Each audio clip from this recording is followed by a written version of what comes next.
Still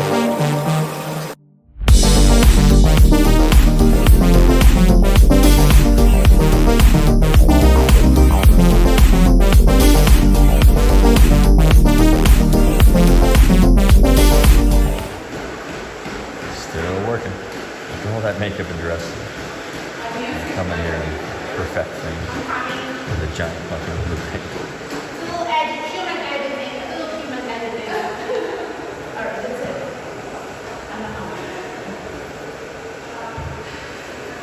That's hilarious.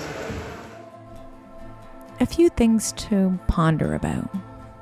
Recording artist, producer, and songwriter Grimes has been quoted saying she considers Homo sapiens have evolved in what she calls Homo Techno, due to the fact that recent generations have grown up with electronics. Could this really be possible? And are robots the future children of humanity? Agnieszka Pilat is a Polish-American artist and writer working at the intersections of robotics, artificial intelligence, and fine art. Today discusses specializing in rendering portraits of technology to explore the relationship between humans and machines in the 21st century. Join us as we get rebelliously curious. Agnieszka, thank you so much for joining me on Rebelliously Curious. I came across your art and it's unbelievable. The work that you're doing with artificial intelligence and robotics with this intersection, obviously, of art. So I'd love to know first, how old were you when you started working in the artistic world? Well, I want to say that maybe I was, 2 years old and I never grew up. I think we're naturally born with this passion to create as children, but most of us become realistic and they know that that's not going to work out really professionally as a career. So, but to be more serious, I guess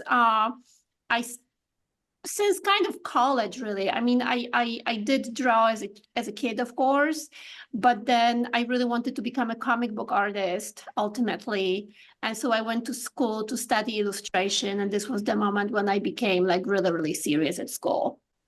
That's amazing. And so you have these intersections of art and technology, robotics and artificial intelligence, to be specific. Can you break down why you're fascinated with those areas and how it's reflected in your art? Yeah, sure. So I like to always start by saying that I grew up or that I was trained as a classical painter. So I come from classical painting. And I think it's important to point out because I kind of gradually really got interested in machine and technology and artificial intelligence, but this is because portraiture and painting is really ultimately a conversation about power structures in society. And I always like to remind, people, you go to a museum, you can look at portraiture and you don't have to know history, but by just looking who had their portrait painted, you will know who held power in society during that time. So, of course, the oldest one would be religious iconography. I can go through the whole history through then aristocracy started showing up because aristocracy really not only commissioned portraits, but also wanted to elevate their status through painting. With birth of capitalism, the Dutch merchants were the first ones who also commissioned smaller portraits. So you would see, this moment of really flourishing of portraiture with Rembrandt being the top one we know.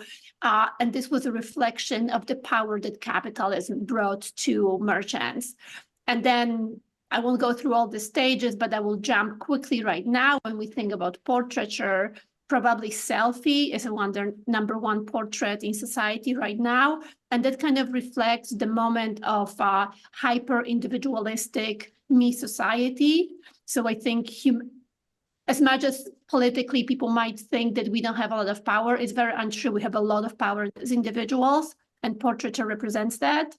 And ultimately, that power gonna move towards technology. Technology holds more and more power. And that's why I think of myself as a court painter for technology technology is my patron, because this is where the power is moving in the next stage. I love that explanation. You talk a lot about machines and you use visuals of machines. What does the word machine mean to you? Sure, machine can mean many things. I first started from really physical machines and physical objects. But of course, a machine, someone said that, I don't remember which writer, but there was a writer who said, I like to think of the world as a one big machine, because then I know everyone has its place. So there's something beautiful with machines. The fact that every single piece in a machine has its purpose. And I think that's true also when you think about machine as a technology, even software, everything has its purpose. And there is something very beautiful and I think very comforting to humanity. Oh, it's interesting you say the word comfort, because I think some people might not find machines always comforting. So first, let's talk a little bit about how you use robotics, because people might think that, are you painting? Is the robot painting? Is this a mix of these things? Can you explain how you use robotics in your artwork? Sure. So when I first started with robotics, I approached a robot as a muse, and I wanted to paint a portrait of it. So first time I met a robot, it was Boston Dynamics Spot, and I came into Boston Dynamics to paint a portrait of that machine. Again, going back to that story that machines and technology are the new celebrities. This is the most famous robot in the world, and that's why I came in to paint a portrait of it. I often, in this context, mention Andy Warhol and Marilyn Monroe. So this robot was my Marilyn Monroe. This was the celebrity. And then when being in Boston Dynamics, engineers actually came to me and they were like, well, you have to paint with the robot. You can't just like paint the robot. You have to play with the robot. So it all came from engineers at first, actually, for me to start using Spot as an artist in itself. And and when this transition happened, it feels very natural. So you can look at my body of work, feels very like these big disjointed jumps. How do I, from human portraiture, now use robots to paint? And it's not because I want to be popular, but because this is the zeitgeist of the moment. So it was a kind of natural transition. Yeah, robots are getting their 15 minutes of fame right now. That's for sure. More than That's ever. Andy Warhol. Right? Exactly. It's That's very Andy much Warhol. Andy. Yeah, it is very much a nod to Andy Warhol. A big fan of his work. So you mentioned that robots are comforting to people. Why do you see that as comforting? Why not maybe a threat? Yeah. So it can be very comforting. There are two reasons. Number one, they're kind of, when it comes to technology, they're much more human-like than technology that lives just in the digital sphere. So when you think about robots, they're like human beings in a sense that they have a body, the machine, and then there is software that runs it. And beyond that, the software also changes. So because not only firmware upgrades, but also artificial intelligence, there is a progression in that software. And I think this is very different when we think about digital AI that lives purely in the cloud, which is more like a deity, in the sense that, again, doesn't have a body. It can be everywhere at the same time. So there's no restrictions. It has no restriction of time. It will never die. And the most kind of interesting and perhaps concerning thing about AI to people is that it knows more about you than you know yourself. So it knows what you want before you even realize it. And this is another kind of godlike feature. And robots don't have that. Robots are kind of, sure, they can have a swarm or like swarm mind or hive mind, and they can all connect at the same time. But because of mechanical limitations, they're kind of awkward. And I think in that sense, that makes them charming. A second thing is also there is a different perception of robotics if you meet them in person versus what you see online. So I see this all the time. It happens to me. If I am in person, I meet people It's always a very generous response. People are curious. Everyone wants to have a selfie with the celebrity robot, not with me. I wish it was me, but it's always with the robot. So generally, it's lots of curiosity, questions, and so on. If in person somebody were not to like us, they will probably avoid us, but they don't come up and yell at us. This is very different on the internet.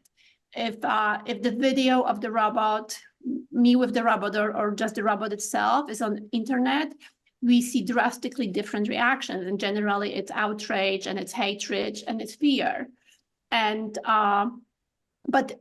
that's again a kind of problem we're dealing with AI, because we behave different online than we behave in real life.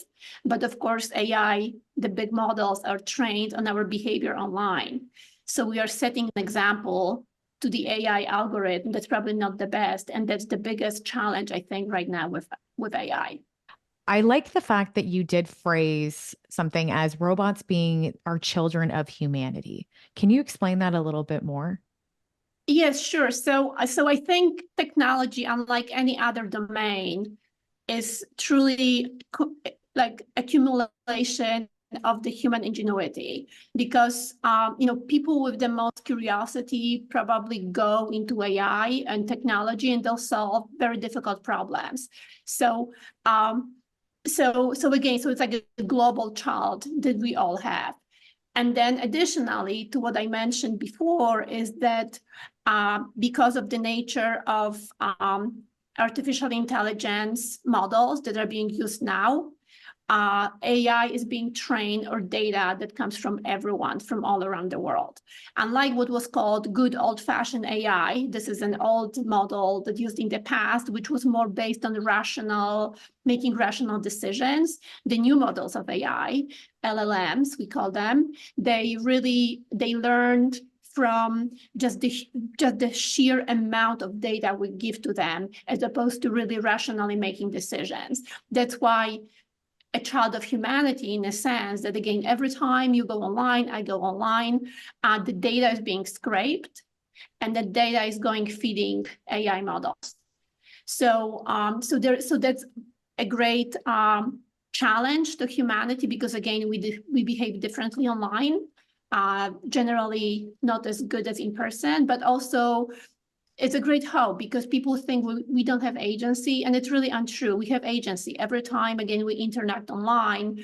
If we thought about, okay, this data being used to train AI, which is our humanity's child, I really actually have agency. So I think it's actually quite optimistic. Also, I would say that there's a childlikeness to those types of robots. Do you capture that in your art, and how do you capture that childlike essence? Sure. Yeah, they're awkward, and I like to think of them that they are in robot years. They are kind of like kids still. And what I mean by that is that, Boston Dynamics and robotics, they've been around for the last 40, 50 years. But in robot years, that's like nothing, because if we think about, car, plane, how many, generations of innovations we have in these machines. So if I think about the robot as a young child, the aesthetics of the art it's making really is reflecting that. So imagine you being a parent and you have a small kid, and generally what they do, it's not a masterpiece. So the pieces that my robots are painting, they're not really masterpieces. They're more like crayon or finger painting drawings. But that said, me as their parent, I'm very proud of them, and I want to encourage them. So I will treat them as masterpieces in our quote home, just like you would take a paint, you're drawing the kid brings from school, and you put on a fridge and you show everyone how talented your kid is, and everybody's like, it's not that great really, but of course it's very personal to you. So in that sense, yeah, the drawings are very colorful, they're very silly. I'm not trying also to mimic human art. So again, unlike generative AI, the work we do is specifically embraces the mechanical and software possibilities that come from the robot. This concept of being sentient too, if an AI is sentient now or will be more sentient potentially in the future, How do you think art will evolve when we are like combining, like what you're doing, artificial intelligence or robotics in art, as this machine has more empathy and is building, more understanding of what it would be close to being human? How do you think the art will change and be reflected? Uh, sure. So I think it's good to remind ourselves about the great media theorist or philosopher Marshall McLuhan. And Marshall McLuhan, he wrote about the media and how it connects, how technology changes the media. And his most famous sentence is, "The medium is the message." And what he meant by that is that when every time we have new technology in the media, that technology imitates or fill the content from the old technology. An example of this would be when first radio came around. We didn't have podcasts. We didn't have audiobooks. What we had someone on the radio reading the news, because this is the only thing we could have imagined. So you'd have a podcast, a news person, because it was the radio replaced paper newspaper with the news. Then you might think also TV, the same thing happened with TV. When first time we had TV, also news was the first thing. So you'd have a newscaster just reading pretty much a newspaper. We didn't have reporters, going to Ukraine, going to Palestine and reporting what's happening. It was just reading the news. So that leads me to the conclusion that we don't know what's going to happen yet, because right now with generative AI, in arts, all we're seeing is that AI trying to mimic the past examples of art. So that's why, and it also comes from the training, right? Because it's trained based on what human artists did, and it just, mashes it around and creates the same kind of stuff. I would guarantee that 20, 30 years from now, there's going to be a new art form that's native to generative AI. It's going to be something we've never seen before and something that the human being can't really do. But it's hard to guess what it is yet. Yeah, I've had this conversation with friends that work in the music industry, and they've had debates right now about using AI within recording artists using it, producers using it, and then looking at awards. If you're going to be nominated for, we have, the Junos here, and then obviously it's the Grammys in the States. Do you think that it's fair, though, that within the art category, when we have AI developing and creating more art, that it's compared to human? Like, do you think that these need to be separated when it comes to awards and accolades? Because potentially AI could be way better than what humans can produce. I hope not, but that could be the possibility. And is it fair to compete with each other? Should we separate them? Yeah, I think transparency if you use AI it's very important. Lying and fraud is not good in any industry. So that's on one hand. On the other hand, with visual AI, I already can see that it kind of plateaued. So like you can kind of tell, I think we have built-in bias not to love it as much as if it was made by the human. I don't know why it is. But to your point, I think artists whose data is being used to train AI, they should be compensated. I think it's very unfair if they're not. I can see how it's violating. If you find your name as a prompt, I have a friend, Greg Rutkowski, and Greg was one of the top prompts on Stable Diffusion, and he's part of a class lawsuit right now because, again, it's very violent and it's not fair. But on the other hand, I also think it's natural that at first AI is trying to mimic what we did before as human being and human artists, but that's kind of a wrong way to think about it. It's just like a painter, I cannot compete with a photograph. I just can't, and it will be silly to do so and try to do it.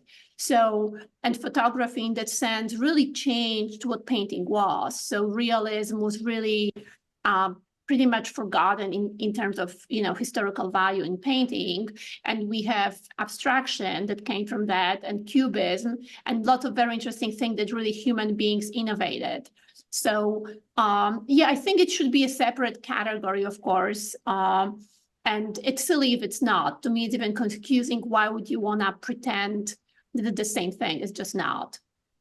Right. And then we get into the part where we have transhumanism, right? Where we're going to be having the machine within us, where it would be part of us or implemented in us. What do we do then when it comes to art and transhumanism? Because we are both the machine and human at the same time. Yes, we've been cyborgs for a long time, though, right? So, Oh, 100%. Yeah. Right. I mean, thinking even of it, simple things like, a binocular that lets you see far away, not too, or like medical things like, like a root canal. So we've been doing things to our bodies for a long time, and I think it's exciting. But of course, I have a friend of mine is there's a thing, I don't know if you heard about it. It's called Enhanced Olympics.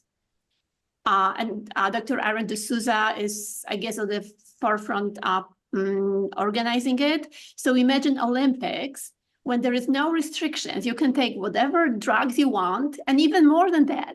Not only you can take all the drugs you want, if you disclose them, you can sell your data to pharmaceutical companies. So you become like a guinea pig in a sense. So the question is it okay to do it? Like, should it be illegal or should it be legal? Like when, abortion conversation is kind of similar, right? A little different maybe, but like we can sell our organs. But anyway, this is the first time that, and I'm happy to connect you to that Enhanced Olympics. When we are openly, okay, we're cyborgs, we improve, we enhanced our bodies to get better performance. Oh my gosh. First of all, I would love to talk to them. Thank you. And okay, I have two things, and people they will complain or they won't.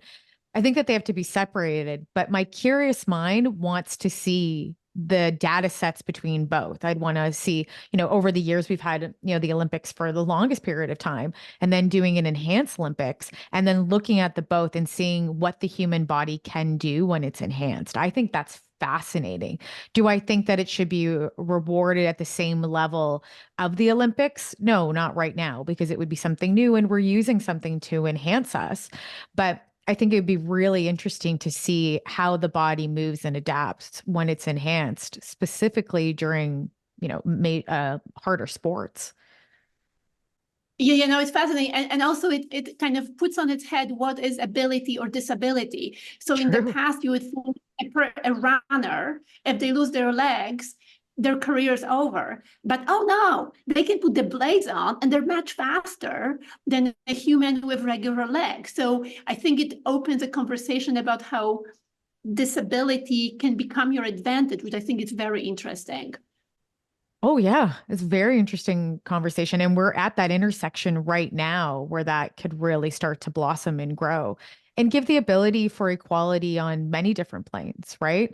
I think not looking at enhanced using drugs or other things like that. You're right, using prosthetics in your body and then leveling the playing field where people are then considered and hopefully still looked at as equal, because we obviously live in a space right now where not everything is, or people don't see each other with disabilities. Unfortunately, it's not being equal, but I feel that that might be a place where it levels out the ground and makes it common ground. Yes. So.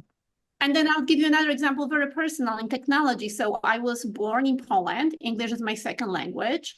So for me, being able to use ChatGPT-4, I use it to check my emails all the time. It's a game changer. So for someone, again, who didn't grow up speaking English, it enhances me so much. And so, like, is it morally wrong? I use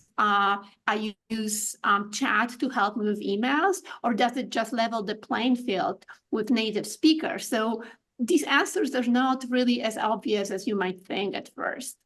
Right. And it's not fair to say that that's right or wrong and put morality around it. We need to wait and evaluate as we go along. This what bridges me into a conversation around the term Homo sapiens bridged into the term Homo Techno. So Grimes, a recording artist who, unfortunately, a lot of people know that she was married to Elon Musk, but an amazing Canadian recording artist who I love and a producer and a writer. she did an interview with Lex Friedman, and she makes a comment where she says that humans have moved from Homo sapien into Homo techno now. We have evolved into Homo techno. And that's a term that she would say should use now because of the ability we've had because of different types of electronics. Do you agree with that? Have we evolved that much that we've moved out of Homo sapien and now moved into Homo techno? Well, this is very interesting.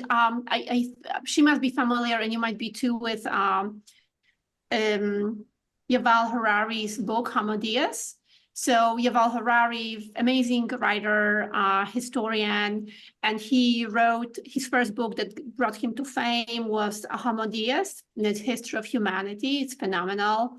And then he's this big vision, pull out thousands of years and you look at humanity. And a book after that was Homo Deus. And he's making a point beyond that, actually, that using technology doesn't bring us closer to technology. It changes us in that sense. It brings us more to having a statue of a god.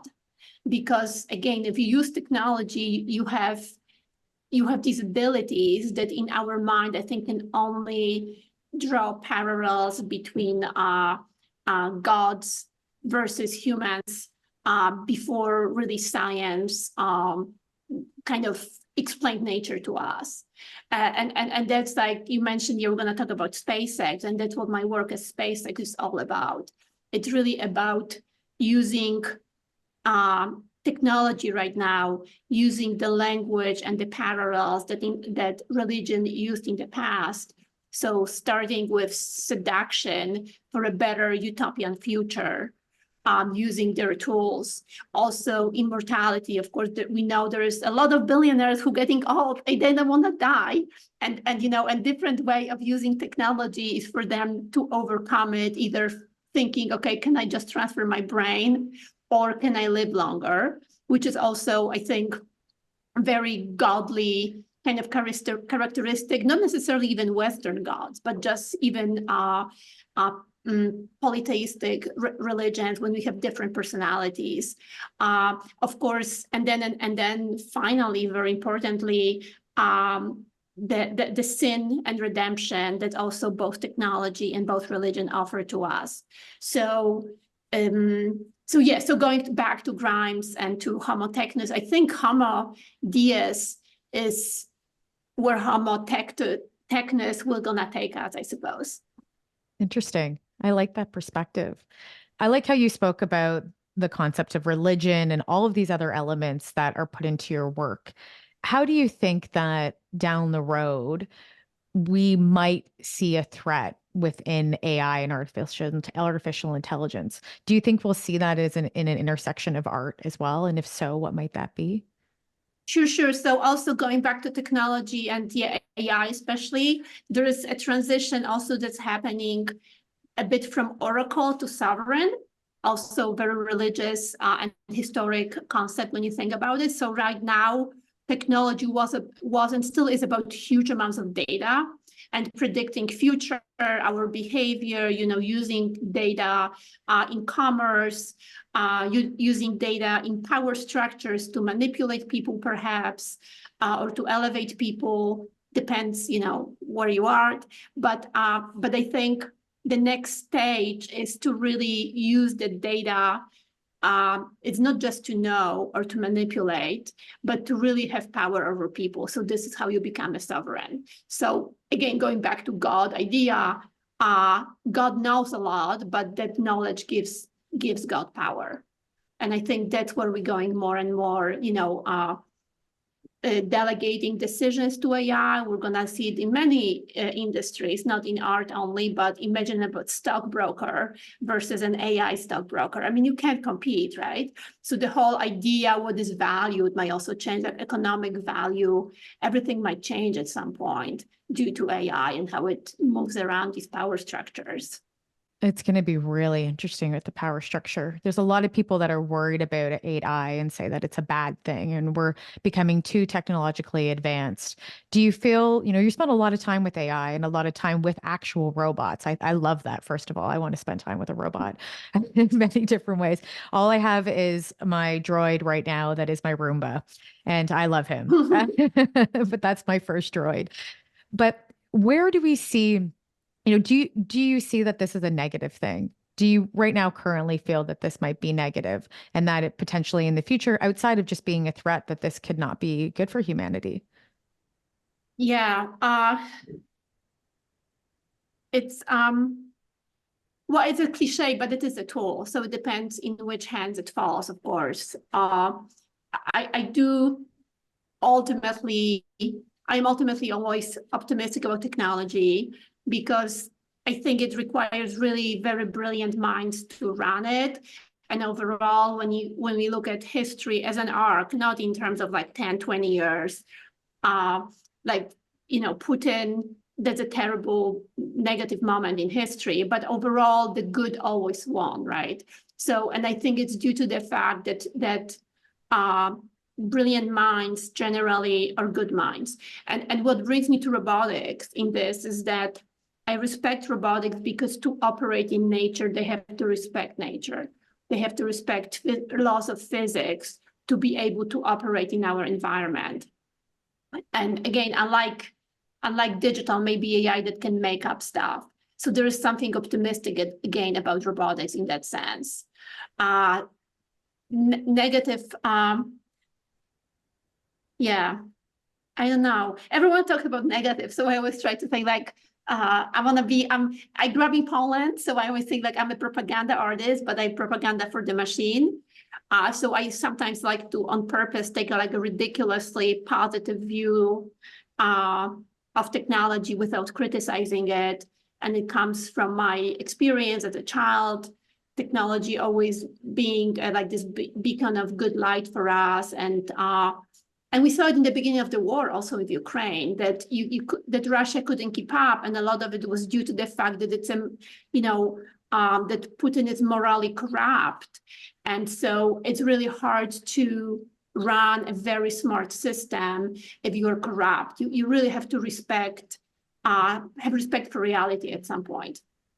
Yeah, I think you're right on that. And also, if we focus on the positives within technology and technology development, more positive will come out of it. It doesn't mean that all of technology is bad. It connected all of us. It connected the world, right? When the internet first came around, and that's positive. Some people might say it's negative, but I would say it's positive. I can speak to you. I can do this show because of technology. So there are amazing things. It's what we do with it, and we try to see the good in it. I think you're right, is where we're going to have more positives come out of it and more people will thrive. Yeah, and you did mention Elon Musk, very controversial figure, of course, and he faced a lot of criticism for pulling out his Starlink services or stopping them in Ukraine at some point. Which again brings him a bit to like a godlike figure. God gives, God takes away. Because honestly, in the beginning of the war, of course, he was incredibly generous to Ukraine by providing Starlink services to them and by defying Russia. So it's complicated. So again, but very much like God gives, God takes away. That's the moment of Elon Musk right now. He has that amazing power, and for me, so I'm creating a new series of work at Starlink. My first series was with Dragon Hatch, which is a door that opens Dragon rocket when it goes into space. And I painted a number of portraits of it using gold leaf and thinking of this object as a modern icon in a sense, a very sacred object. But when the war happens, I came to SpaceX a few months after the war happened, and I remember that moment that actually the beautiful thing he did back then, which is opening the network to Ukraine. And in my mind, because I grew up in Eastern Europe, in Poland, I remember my grandmother taking me to church, and there's icons all around us, and my grandma telling me how you can send prayers through that magical object, and God will hear you on the other hand, so you can have wishes. So there was parallel for me visually and also historically that you could imagine Ukrainians, both soldiers but families also, using Starlink to send prayers into the air to connect with their close ones. So it's like this crossover of magical thinking, of religious thinking, based also on actual science. And I think that's what's very exciting at development of technology, how it really, these magic sacred objects, and sometimes our very irrational thinking actually connects to science and to technology that is true. So it's a real hybrid of mysticism and science. I love that so much. So much. I love the fact that there is this, having the inanimate object, but having some kind of thought or positive thought put into that piece and then sending it out into the cosmos. I think that's just is beautiful. Do you feel later on within science, working with SpaceX and multiple different technology companies, do you feel that maybe one day, let's use the word spiritualism lightly, and let's use the word religion lightly, but the concept of having science and technology merge closer, not so much with culture and art, but with a spiritual aspect. Do you think that that's closer? I would say it's closer now than ever, and they are two separate entities right now. We have to be mindful. But do you feel that they might start to overlap at some point in time and the lines might become blurred? I do. I think it's happening, and there's no doubt there will be religions burgeoning from technology. That will happen. Maybe it's happening. We don't know that. Again, I do, and also I do think because there's such a moment of we are very critical of technology as culture right now, especially in the West. As in the second world countries like Poland, we're now very excited about everything that comes from the West, including technology. But very developed societies have, questions about technology. And for me, coming from Poland, I think about a bit of a role of technology as a sacrificial lamb, because ultimately, I think as humanity, we've done so much damage to the natural world. It's only technology that can save us, but we can't see it. We're still very critical. So this is the moment of like a messiah. And on the other hand, going back to Elon Musk and building a big ship that goes to Mars, it's also a very messianistic role, right? Because this is Noah's Ark, taking everyone that's important and taking them to a different safe place. So very, very Old Testament moment actually that's happening.